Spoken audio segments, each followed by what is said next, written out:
आज public domain में बॉलीवुड के परिवारवाद पर जोरदार बहस छिड़ी हुई है।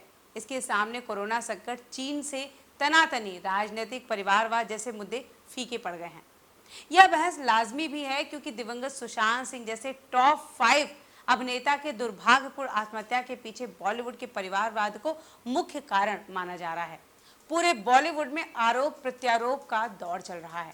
यहां तक कि दिवंगत सुषमा स्वराज के पति स्वराज कौशल जी ने कहा कि बॉलीवुड गालीवुड बन गया है। उन्होंने अमित जी से हस्तक्षेप करने की गुहार लगाई है। इस आरोप प्रत्यारोप के आगे बढ़ाते हुए आलिया भट्ट की मां सोनी राजदान ने कंगना रणावत से सवाल किया है कि अगर कंगना के बच्चे फिल्मों में आना चाहेंगे तो क्या वह रोक देंगी।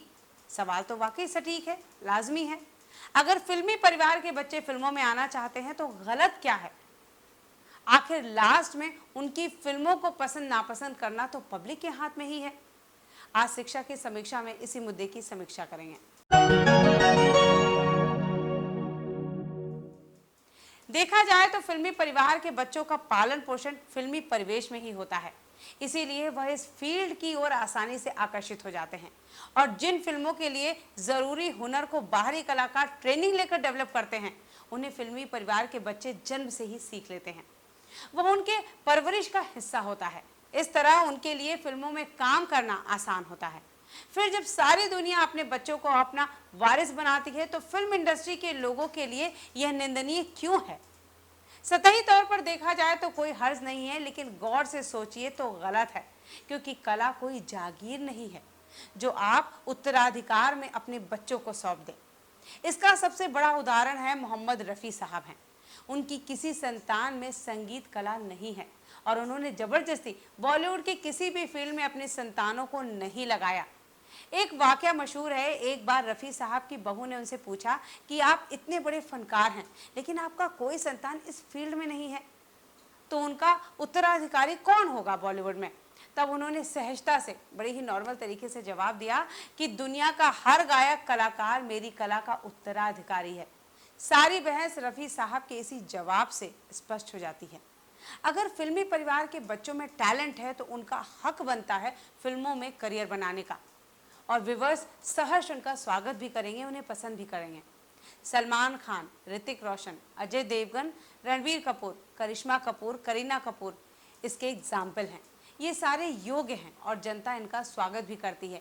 लेकिन अभिषेक बच्चन, वरुण धवन, तुषार कपूर, उदय चोपड़ा, फरहान अख्तर, फरदीन खान, मिमो चक्रवर्ती, सूरज पंचोली, आथिया शेट्टी, सैकड़ों ऐसे स्टार किड हैं जिसे जनता नकार चुकी है, फिर भी उन्हें जबरदस्ती मौके दिए जा रहे हैं। चलो यह भी सही है, मौका देना है तो दो, आपका पैसा है, इसमें कुछ गलत नहीं है। लेकिन इतना ही मौका गैर फिल्मी परिवार के कलाकारों को भी दिया जाए तब जाके निष्पक्ष होगा। लेकिन उन्हें तो हिट देने के बाद भी संघर्ष करना पड़ता है। यह फ्लॉप उनके करियर के लिए फुल स्टॉप साबित होता है। क्यों? जो उदारता स्टार किड के साथ बरती जाती है वह आउटसाइडर आर्टिस्ट के साथ क्यों नहीं बरती जाती।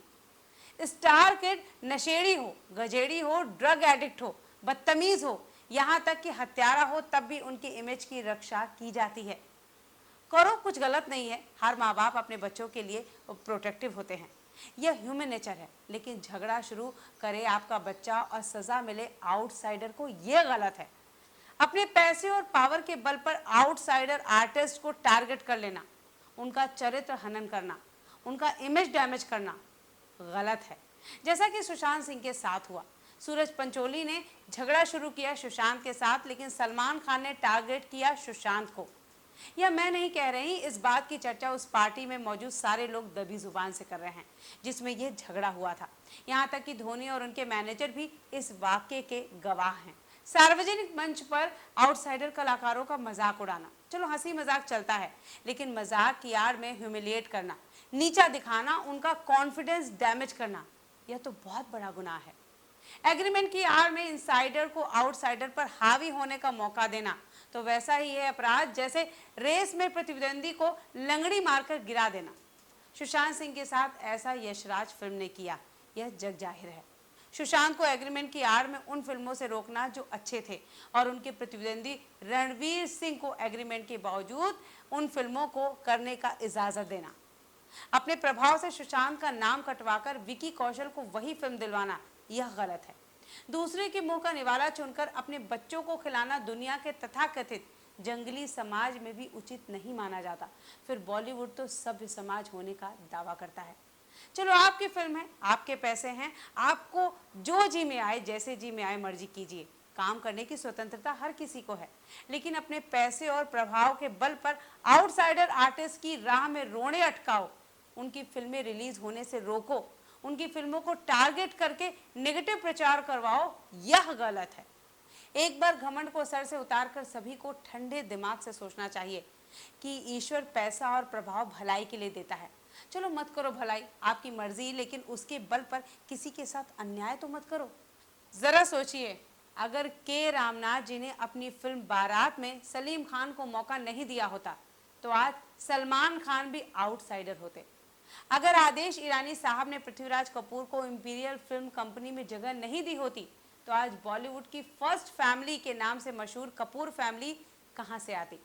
अगर शादीलाल हांडा ने बी.आर. चोपड़ा का साथ नहीं दिया होता तो ना अफसाना फिल्म बनी होती और ना बी.आर. चोपड़ा इतने बड़े निर्देशक बनते। फिर ना तो वे अपने भाई यश चोपड़ा को बॉलीवुड में स्थापित कर पाते। यश चोपड़ा ने स्वयं कहा था कि मेरी धर्मा प्रोडक्शन की पहली फिल्म दोस्ताना में इसकी कास्ट ने बहुत मदद की। जिस धर्मा प्रोडक्शन के कर्ता धर्ता आज करण जौहर हैं, जो बॉलीवुड परिवारवाद के लिए कुख्याति हासिल कर रहे हैं। अंत में बॉलीवुड के परिवारवाद के झंडा बरदारों से इतना ही कहूंगी कि अपने गुरूर में ये मत भूलो कि हर आदमी किसी न किसी फील्ड में एक न एक दिन आउटसाइडर ही होता है।